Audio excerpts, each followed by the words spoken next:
Hi Pisces! Welcome to Amihan Tarot. Ito ay general reading. Pwede ka makaresonate, pwede hindi. So, kunin mo lang ang para sa'yo. At paalala, ito ay just gabay from universe. So, nasa sa'yo kung paano mo ito i-apply sa iyong sitwasyon. At para sa mga napadaan sa aking channel, please subscribe, pakita notification bell para ma-update kayo sa mga susunod ko pang reading. At kung makaka-relate ka o makaka-resonate ka sa reading na ito, maaaring paki-like, paki-share, at mag-comments na rin po kayo. So, Pisces, ito ang iyong reading for this week, July 20 to July 26, 2026. So, Universe, ano po ang paparating na mensahe kay Pisces this week? So, Pisces, ang iyong overall energy, Two of Swords. Ang iyong opportunity, Four of Swords. Ang iyong challenge, Knight of Cups. Ang mangyayari in the future, Knight of Swords. And then ang outcome, the Moon. Okay.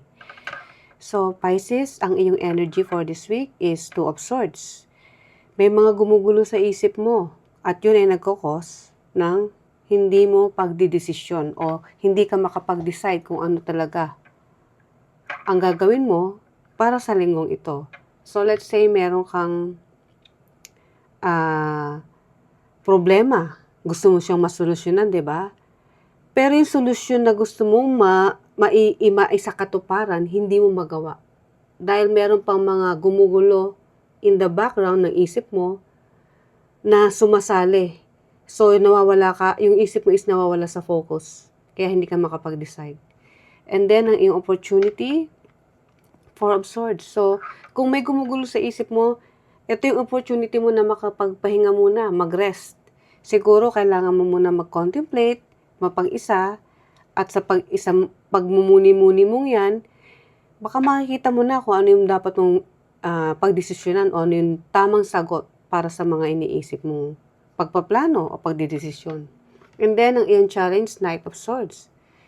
Yeah, Knight of Swords is yung agresibo, determinadong gawin o mabilisang kilos sa isang bagay o mabilisang desisyon sa isang bagay.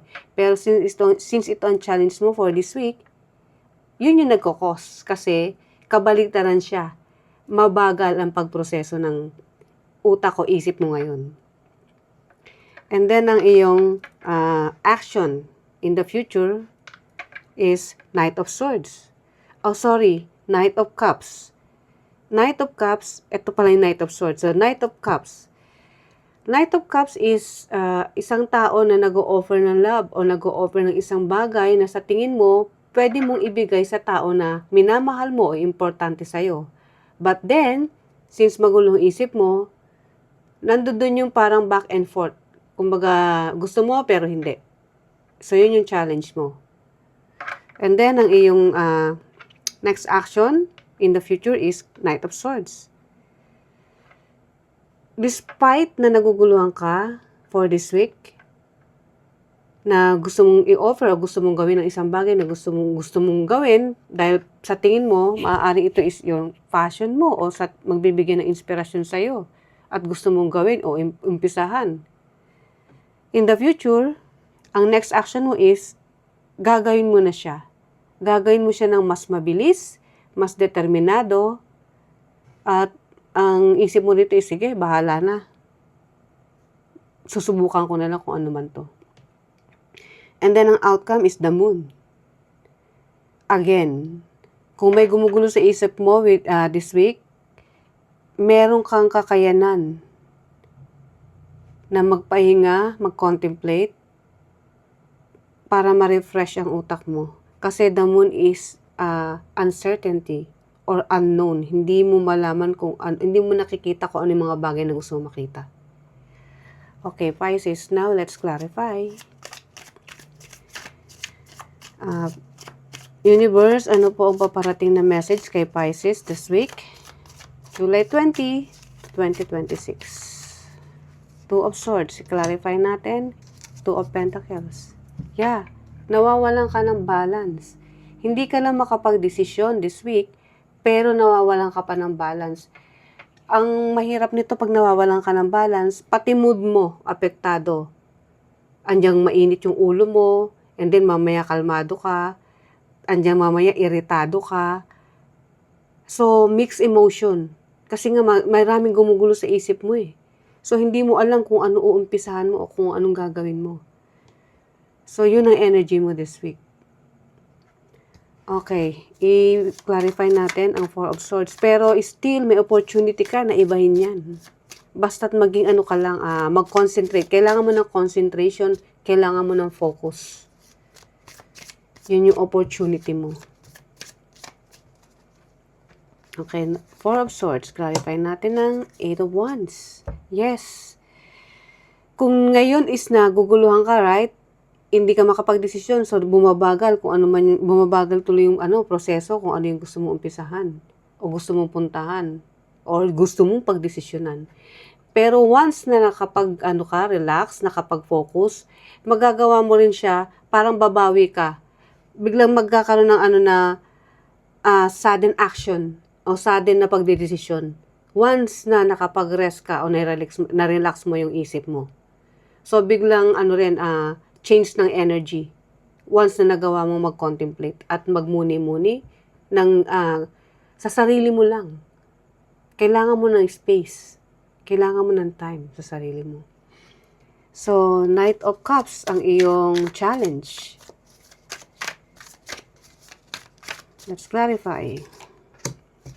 Six of Cups. Yes, itong gusto mong i-pursue o gusto mong aksyonan na gustong-gusto mo dahil nga sa tingin mo new inspiration o magpapasaya sa sarili mo is ito is regarding to isang tao na malapit sa'yo. Kaya yung authenticity mo o yung pagiging totoo mo kung sino man to na involve sa'yo or the person that you are dealing with is hindi mo maibigay o maipahiwatig ng tama. Kahit gustong-gusto mo. At itong taong to is, malaki ang tiwala nito sa'yo. At naghihintay rin siya ng tamang timing kung kailan kayo magkakaroon ng pag-uusap. Kung kailan ka magte-take ng action. Naghihintay lang siya. Pwede rin tong taong to is tao na kakilala mo in the past.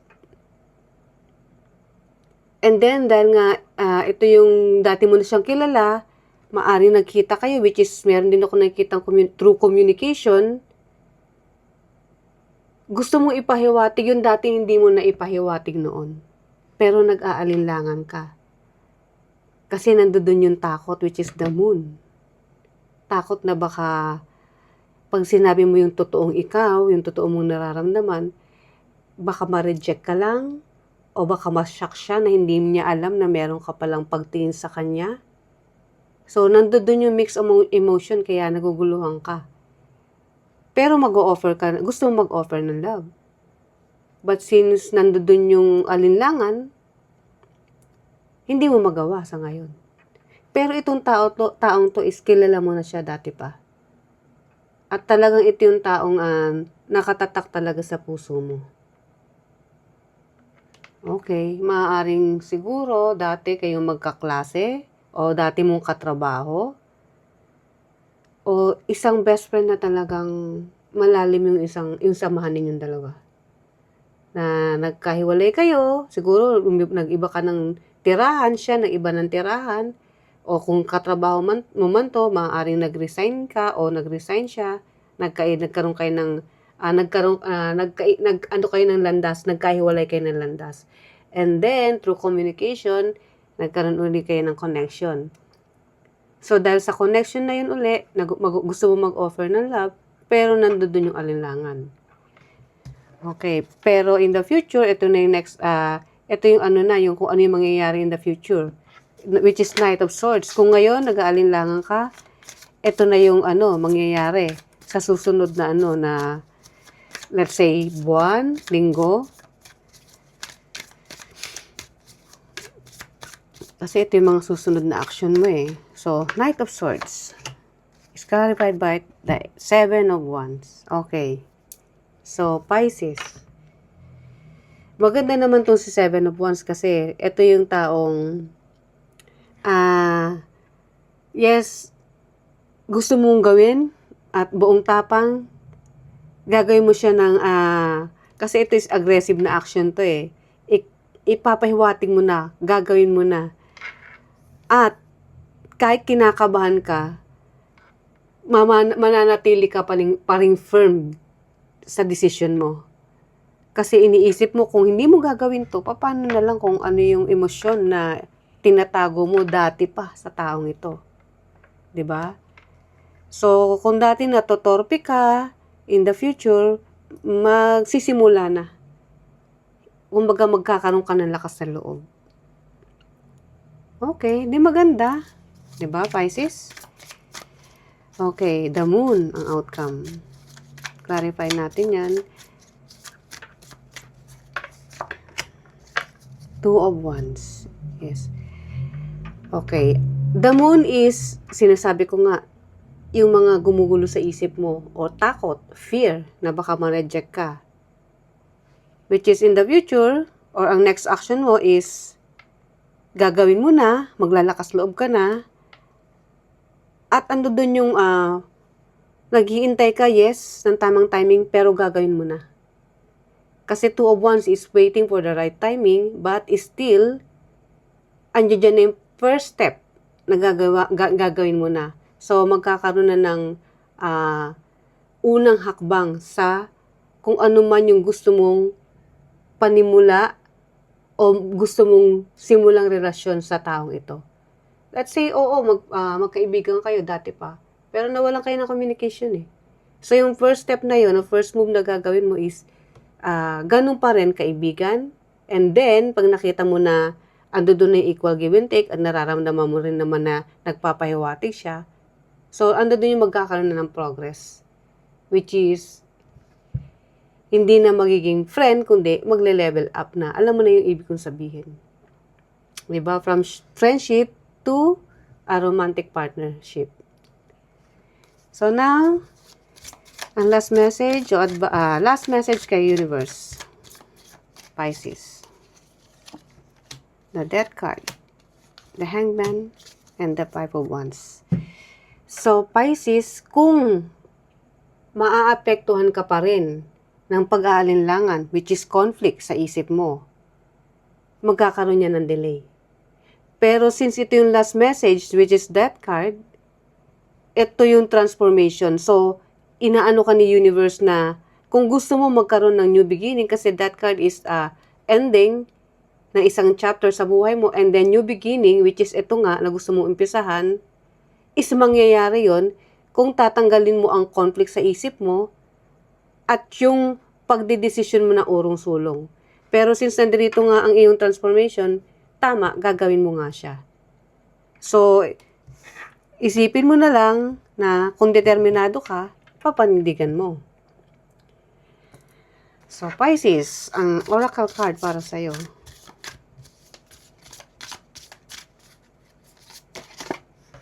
Siren Serenade.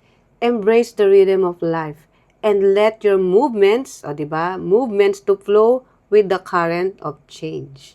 Yes, kung hindi ka magkakaroon ng movements o pagbabago o hindi ka kikilos, paano yan aandar, diba? So, sinasabi ng ating gabay o ni Universe na umpisa mo na, umaksyon ka na, move. So, siguro naman, Pisces, gagawin mo ng magkaroon ng movements para magkaroon ng change. At yung change na yun is yung transformation mo, which is konektado sa kung sino man tong person na gusto mo. So, Pisces, ito ang iyong reading. Sana nagustuhan mo and see you again sa susunod pa nating reading. Bye!